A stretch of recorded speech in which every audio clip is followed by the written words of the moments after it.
Welcome back to Garage Misadventures. I'm Doug with my wife Mary, and we wanted to give you guys an update on our Scamp project. A lot of you have asked, and that's awesome.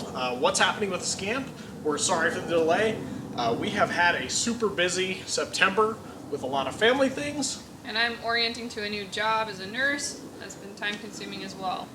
And the other thing is the air quality here in the Treasure Valley has been atrocious with all of the fires in the Pacific Northwest.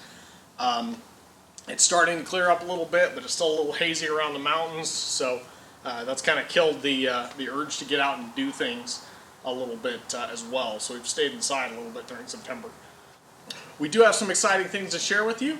The first one is we got our custom license plates in. So these are some wildlife plates that support wildlife conservation here locally, and they're really cool, and we think it's going to be awesome for the back. I don't know why they sent us two. I don't know if we're supposed to put the other one on the front maybe. Doesn't really make any sense, but we have something for a little bit of shop decor. The other thing we got is a full set of cushion covers, and I saw them on one of the Facebook Scamp groups, and we got a really great price on them. We were going to do something custom, but by buying these, we'll be able to put our money on some of the more important things structurally and whatnot as we do this. I saw them while I was at work on my phone, so the picture was kind of small, and I sent it to Mary. Who was also at work and looked at it on her phone. And then when we got them, we were like, they don't look quite like they did in the photo. Which isn't the fault of the seller, it was the fault of us not taking the time to look at it on a giant computer screen. But they're going to work for now, and we're super happy with the deal that we got on them, and we will make it work. Yeah, and they are in great condition, but the pattern is a little more dated than we expected. But yeah, they're going to be great for now. And we actually love the tweed of the original cushions in the Scamp, but the condition is terrible. They're really sun-baked and coming apart. So these are in much better shape, so they will work for now.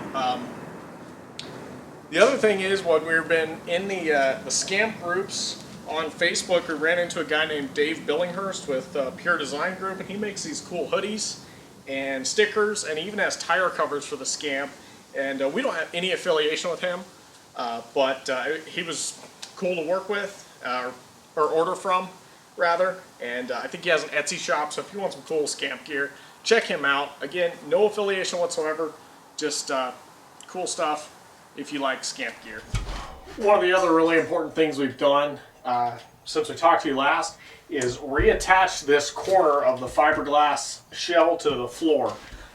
When we first pulled the seats out, when you bounce in this corner, the floor would kind of flex down and the fiberglass would go up, and then this whole corner was not attached, the body to the floor. So we've got that mostly glued down. We still need to do a little bit more work to attach the, make sure it's really good and solid so it can take the abuse of the road once we get to using it. But this isn't super exciting stuff, but it's very important that we lay this foundation for doing all of the interior updates before we move forward to make sure that this is really good and solid and safe. So the big repair that we've done to the Scamp recently is repairing this fiberglass in the lower corner here. This project has taken a little bit longer than normal, and that's because Doug has been using an epoxy resin versus a regular automotive fiberglass repair kit. The cure time is just longer, so it takes longer for it to set up so he can sand in between coats and apply another layer. So other than that, it's going great. It looks way better than when we started. So he's going to kind of walk you through and show you how that has been going.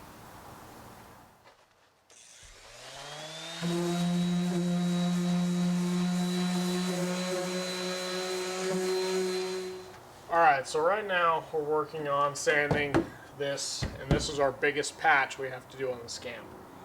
And because someone had repaired it previously in just kind of a very quick fashion, there's a lot of excess material on here. So I had to peel back the excess material, and now I'm sanding back the gel coat around the outside of the hole, which is filled with this newer material. So the green is the original, and this brown color is the patch that was done before. So I'm peeling back the gel coat and doing a little bit of a taper so that we can do our repair. And I got to move around a lot because I don't want to put a lot of heat into this, because the heat can make the fiberglass we want to keep kind of soft and not as strong. So I've got to keep moving around a lot to keep the heat down that I'm putting into the surface here. So it's pretty time consuming. They also did some of the repair on the inside, and you can see because it was bubbled up on the outside to make it flush, I've had to actually go through some of this old material because there were some bubbles in places that weren't bonded together properly in the repair. So I'm actually going to have to go inside and do a lot of sanding and prep work as well. Previously I have done some fiberglass repairs, and typically what I've used is fiberglass resin that's from the auto parts store.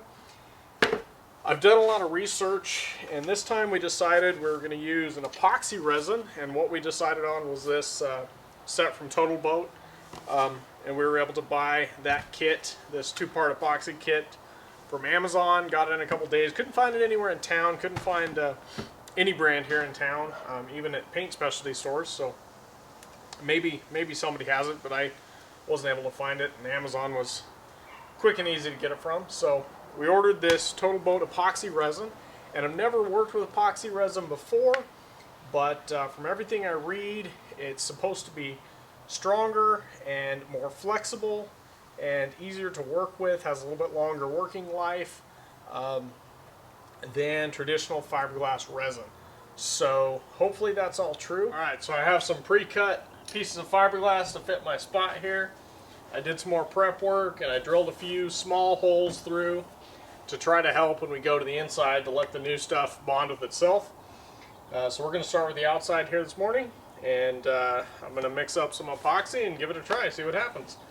I have kind of a premonition here that I'm going to wish that I had just cut this out and started over, and I'm sure there's someone who's done a lot more fiberglass than I have that's wondering why I didn't, and I think it might bite me in the butt when I get to sanding, but this is how I decided to do it, so we're going to move forward and just see how it turns out.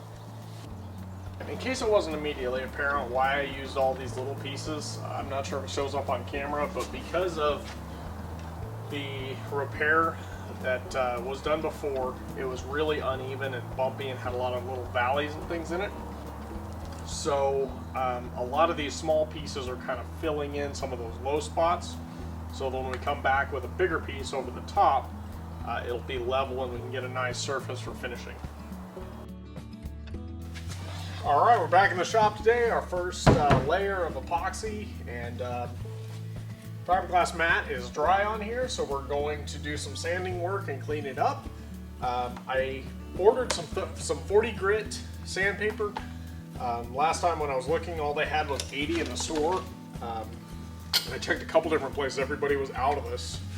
So I ordered some online and I've got it now, so hopefully this 40 grit makes this prep work a little faster. Alright, so we got this sanded down so it's more flat. We can see where our low spots are again.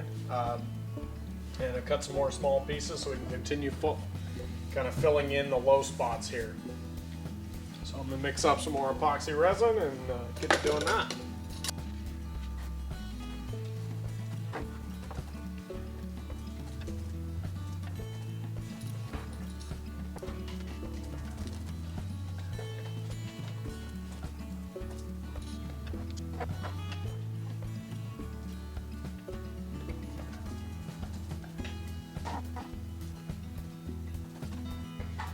Alright, so we'll let this set up and we'll sand it again. I don't claim to be a professional, but I have done a little bit of fiberglass, so I just want to make sure there are no voids in that final bonding process. I'm confident that this will provide a good final product. It just may take a few extra steps getting there. Thank you to all of you that have subscribed to follow along with this Scamp renovation. We really do appreciate your support and encouragement. We're hoping to have some more progress for you soon, so stay tuned, and until then, we'll see you next time. What was that do?